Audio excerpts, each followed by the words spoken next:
But Let me ask you this. Do you believe that the United States needs to have a border? we're talking about like a wall or a fence or a gate or something, right? I mean, we're not talking about a literal The ability country border. to prevent people from coming in unless we invite them in. I do not think that there should be a border in that sense. You don't? I do not. Okay. So you don't believe in countries? Like I said, I believe in the line. If you were to draw a line between America and Mexico, that's fine. That's on a map. But I'm saying if there's nothing but just a field of grass there, I think that's fine. So someone should just, because it's unprotected and there's no wall, someone should just be able to walk across it. But what's the idea of protecting a plot of land that is, I mean, okay, like... Every country since the beginning of time has had borders and has had a monitoring system to make sure that people who are in the confines of their country are there legally. Are you sure? I'm fairly sure there are some ones in Europe that have very open borders. Well, we're talking about the European Union. Native Americans didn't really believe in the concept of personal property, but the United States isn't one of those nations. There's no evidence, or at least I would think that there's evidence that that particular part of the Constitution, I think it's the same paper, not the same sentence, not the same paragraph that makes the economy so great, that makes our nation great. Why do you believe our nation is great?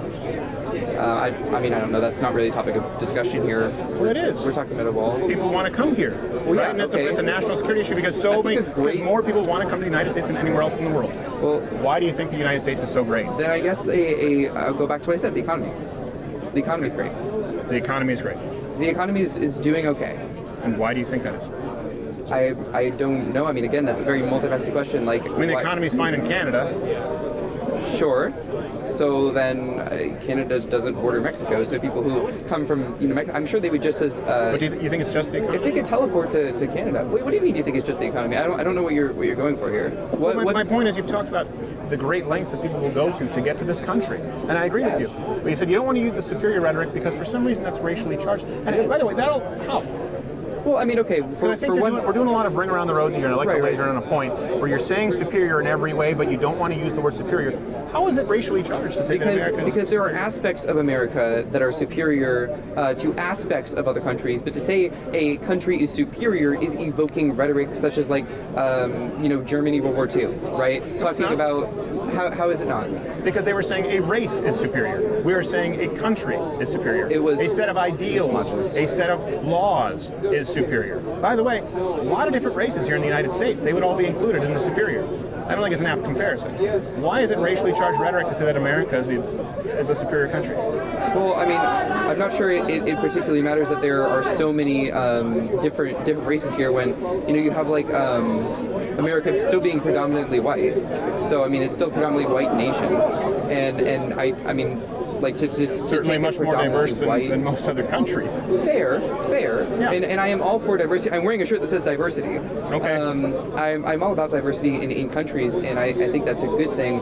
But we are still predominantly white, and we still have disproportionate white representation in government, and et cetera, et cetera. Is that why you want more illegal immigration? Because you'd like to see us less white? No. Let me ask you this. Yeah. What building is that over there? That is a library. Okay, that's a library. Yes. Do you know what their hours are, actually? They're 24 hours, actually. Really? They are 24 hours? But I think past 11, you have to have a student card to get in. Okay. Yeah. So you have to prove that you're a student? Yes. What happens if you're not a student, you don't have a card after 11? And then you don't enter. I'm not sure what your point is here precisely, but Is that racially charged? that is not Is that racially discriminatory? This is such a straw man. Hold on. No, it's not. This is Why, a library versus a country. Why do they have the... Yes. No, it's very comparable. Why does a library have the right to tell people... Scale matters, sir. Yeah, scale does matter. So this is a university, right, where they can say, you have to be a student to use these services, to be here after these hours. Yeah. You don't think that's appropriate for a country to do? Well, no, because first of all, people chose to come here. That there's a big element of choice. People don't choose to be born into Mexico or born into America. I mean, it's kind of interesting, like how people think that they fundamentally deserve these things, but that's a tangent. So, but it's basically like people pay tuition to come here. and therefore they sort of have that. And again, they choose to come here, and so that's the difference. Kind of like paying taxes. Right, but you are not. But still, nobody chooses to be born in Mexico or live their lives. Living a life is different than having a college experience. Sure, it's different than a college experience. I'm simply using the idea of a barrier there to paint a picture. Again, unless you're contributing here in school, and that's what I'm talking about, contributing tax-paying American citizens. By the way, legal immigrants I'm including here. We asked again, we're going back to 3 answers. What harm does it cause? That's the harm it causes to legal immigrants. Just like if someone came here and rented out all the books and they weren't a student, I don't see what's wrong with having a key card to prove that you are a contributing member of this country. But I also don't think there's anything wrong with saying that the United States is superior to Mexico. So I don't really know that. I think there's cognitive dissonance there if you're saying, I can't say that we're superior to Mexico, but no human is illegal because so many people are willing to die to come over here. I think we need to be honest about where we're lining up. The United States is a better country. That's why people want to come here. I'm compassionate because I'm honest about that, but you still need to sign the guest book on the way in.